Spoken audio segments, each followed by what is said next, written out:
분당 차병원에서 혈액종양내과에서 주로 폐암, 식도암, 부경부암 이렇게 진료를 보고 있습니다. 저는 이제 연세대학교 의과대학을 졸업하고 신촌 세브란스에서 인턴도 하고 이제 주로 그 뒤에 이제 분당 차병원에서 이제 일을 하고 있기 때문에 폐암은 생각보다 많이 발생을 합니다. 그 남녀 합쳐서는 우리가 이제 갑상선은 좀 흔하게 또 많이 생기고 치료도 쉽고 그렇게 돼서 남녀 모두에서 갑상선이 제일 많이 생기는 걸로 되어 있는데 폐암은 두 번째로 생각보다 많은 병이고요. 네. 그리고 이제 남자만 봤을 때는 가장 많이 생긴다고 볼 수 있어요. 우리가 여러 가지 원인들이 있는데 원인을 딱 하나로 잡기는 힘들어요. 우리가 살다 보면은 이제 흡연, 간접흡연, 또 여성분들은 음식을 이제 조리하다 보면은 나오는 연기 같은 거, 노화가 되면 유전자들이 망가지면서도 병이 발생하게 됩니다. 그래서 일단은 제가 그 증상들이 또 중요한데요. 이 증상은 병을 진단받은 여러분들이나 이제 저희 환자분들이 병을 진단받았을 때도 중요하지만 치료 과정 중에서도 본인에게 어떤 증상이 생기는지 아는 게 가장 중요해요. 이제 기침이나 그리고 가래가 많아요. 기침 가래가 근데 이제 만성적으로 있는 분들도 있어서 이게 왜 내가 이렇게 기침 가래가 조금씩 있지 이러고 그냥 넘기시는 분들이 있고 또 요즘에는 코로나랑 또 이게 독감이랑 이런 거는 구별이 잘 안 돼요. 그런데 이제 가래에서 피가 조금 나온다는 거는 이제 진단받기 전에도 중요하지만 치료 중에도 내가 요즘에 왜 이렇게 치료하고 있는데 가래에서 피가 나오지? 이런 것들은 꼭 주치의랑 한번 말씀은 해주셔야 돼요. 이제 호흡곤란, 흉통 이런 것들이 이제 폐암에서 좀 많이 생기고 또 이제 저희 폐 쪽은 목소리가 이 폐 쪽에 임파선들이 이런 목소리를 내는 신경들을 압박하면은 목이 좀 잠기죠. 폐 쪽은 폐에는 임파선들이 많기 때문에 임파선이 부으면 아무래도 식도 음식을 삼키는 게 좀 답답함을 느끼시죠.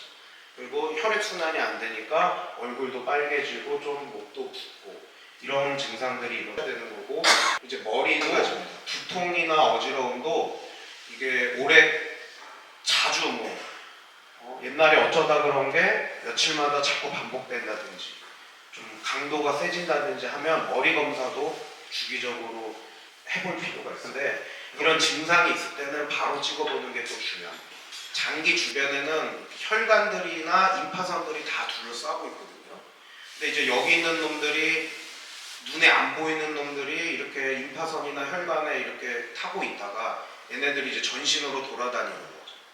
그래서 이제 저희 폐암 같은 경우는 임파선이 아주 종종 전이가 많이 되고 있고 하지만 임파선이 전이된 거는 다른 임파선을 거쳐서 뇌라든지 뼈, 간 그리고 콩팥 위에 부신이라는 이 호르몬을 내는 장기인 부신 이런데 이제 주로 폐암은 전이가 잘 되거든요. 임파선까지 좀 가 있을 때 빨리 치료를 받는 것이 다른데 전이를 최소화시키는 중요한 원칙이 되는데요. 병기는 이제 종양 자체의 크기나 주변 임파선 그리고 다른 장기로 전이가 됐냐를 가지고 이제 병기를 나누는데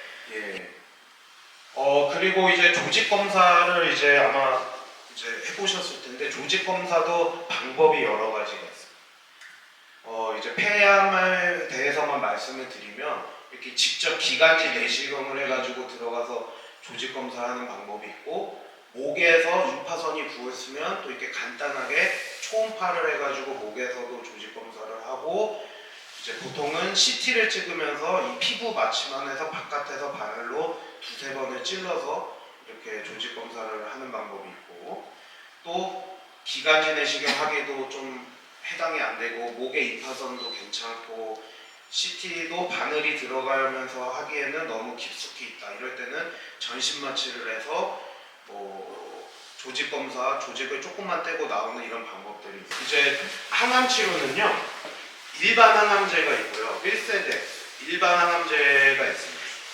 우리가 일반 항암제는 옛날에 30년 전부터 쓰던 걸로 해서 세포 독성 항암제라고 해요. 근데 이제 일반 항암제는 좀 힘들죠. 약이 일단 기본적으로 세요. 일반 항암제 원리는 온몸에 작용을 하는데 온몸의 세포들이 좀 손상을 입어요.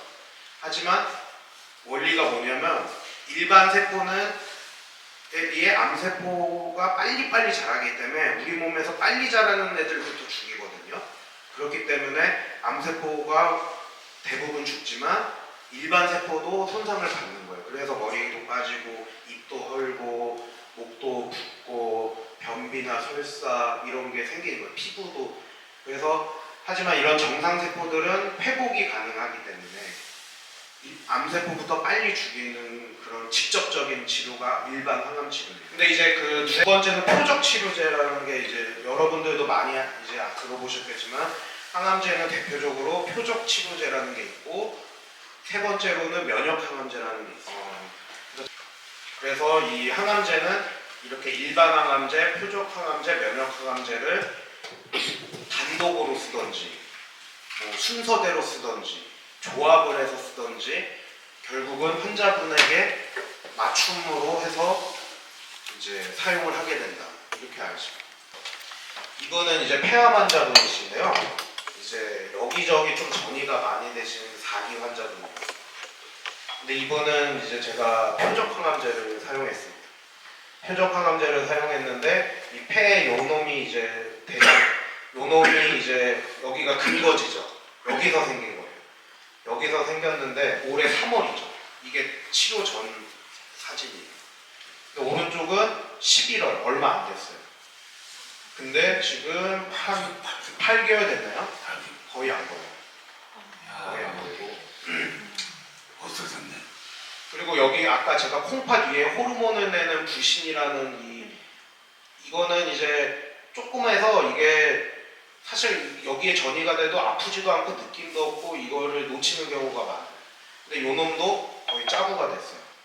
요 놈도 이렇게 통통했는데 이제 이렇게 짜부가 됐고 그 말은 그러니까 이제 폐에 있던 놈이 밑에까지 내려와서 여기 있다가 이제 여기저기 가는 거거든요. 근데 이제 요 놈도 작아졌고 머리가 중요해요. 우리가 머리는 약물이 머리는 잘 안 갑니다. 그 뇌는 중요하기 때문에 우리가 뭐 독약을 마셔도 뇌는 보호해야 되기 때문에 뇌는 단단한 막으로 둘러싸여 있어요. 필터가 돼 있는 거예요. 그러니까 뭐 독약을 마시던 이 항암제를 맞듯 뇌는 한번 걸러져서 갑니다. 우리 몸에서 제일 그래도 보호를 해야 되기 때문에. 근데 이 표적 치료제는 또 뇌 투과가 잘 돼요. 근데 아무리 뭐 폐 밑으로 전신이 깨끗해져도 머리가 망가지면 그거는 아무 의미가 없어요.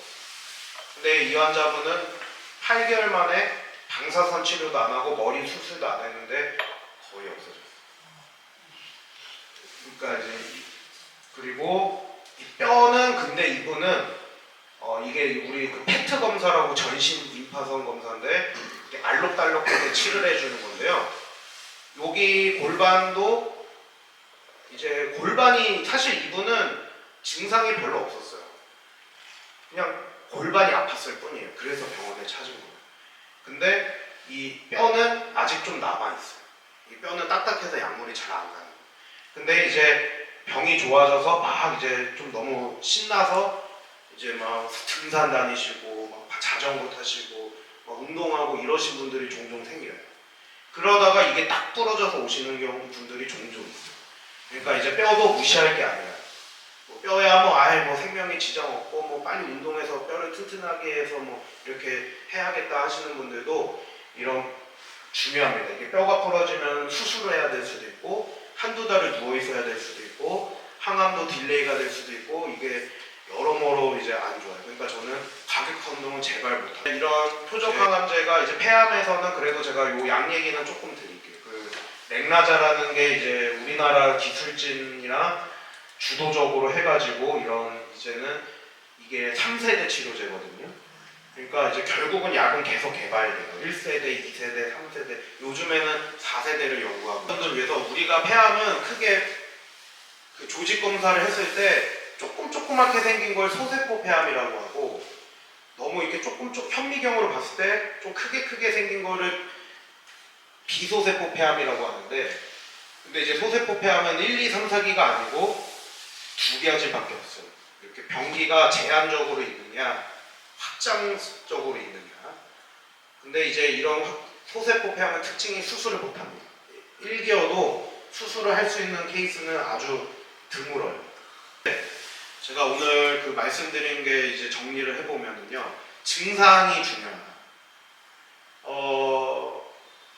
똑같이 가래에서 피가 나오고, 이거는 암이 줄어서 그 혈관을 건드려서 피가 나올 때가 있고, 암이 커져서 혈관을 건드려서 피가 나올 때가 있고, 또 피가 선홍빛이냐 까무잡잡하냐 이런 것도 중요하고, 제가 증상이 하여튼간 중요하다는 얘기를 드렸어요. 어디 뭐 팔다리가 아파도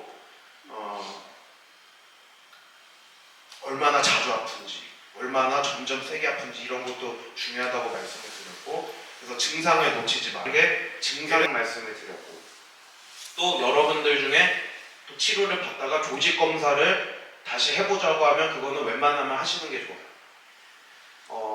그래야지 그 이제 신약이라든지 뭐 아직은 보험이 안 되지만 그런 약들이 해당되는지를 의사가 정보를 얻을 수가 있는 게, 결국은 아까 그 표적 치료제 쓰신 분도 머리까지 해서 엄청 좋아졌고, 면역 항암제 쓰신 분도 또 엄청 좋아졌고, 거꾸로 일반 항암제만 해도 엄청 좋아지는 분들이 꽤 많아요. 그러니까 이게 어떤 약이 제일 좋다는 아니고 그 상황에 맞는 약을 이렇게 잘 쓰고, 그리고 순서를 어떻게 이제 가져가는 거죠. 근데 물론 수술 전에도 항암을 할 수도 있고, 수술 후에도 항암을 할 수가 있고, 수술 전후에도 항암을 할 수가 있고, 점점 좀 옵션들이 이렇게 다양해져.